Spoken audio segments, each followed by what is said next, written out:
Shiela Crerar, Psychic Detective, written by Ella M. Scrymsour, narrated by Naomi Rose Mock.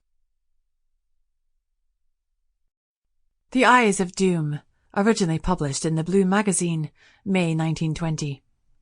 Shiela Crerar felt very lonely as she sat in her tiny sitting room in her dreary lodgings.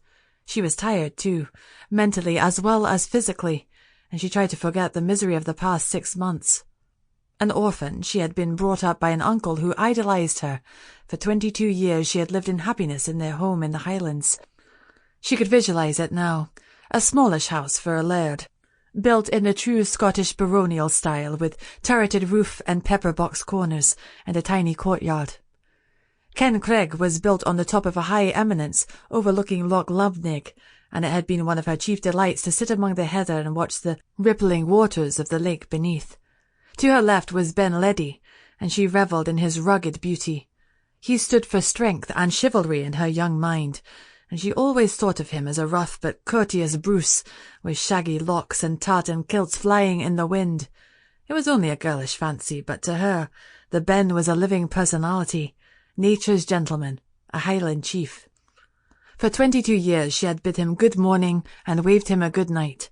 For 22 years she had wandered among the heather, bathed in the loch, and driven into Callendar once a week to do her shopping. And now she wondered why this sorrow should have come to her. 6 months ago she had been out in the woods gathering rowan berries. She had gone home gay and bright, but there was no welcoming figure of Uncle John waiting at the door for her. She went into his study and... oh, the horror of it! He was sitting at his desk, his eyes open wide, his mouth twisted sideways, his hands cold. He did not answer her call. She knew he was dead. Heart failure, the doctor said, and Shiela felt that the light had gone out of her world. The funeral over, she had gone into the library with Mr. MacArthur, her uncle's attorney. At first, Shiela did not understand what Mr. MacArthur was trying to tell her. She couldn't realize that she had been left penniless, with only a heavily mortgaged estate as a legacy. Mr. MacArthur advised her to sell Craig, pay off the mortgage, and with what little remained over, fit herself to take her place among the workers of the great world. But Shiela refused to sell her home. Every stone was precious to her, every corner was a dear, living friend.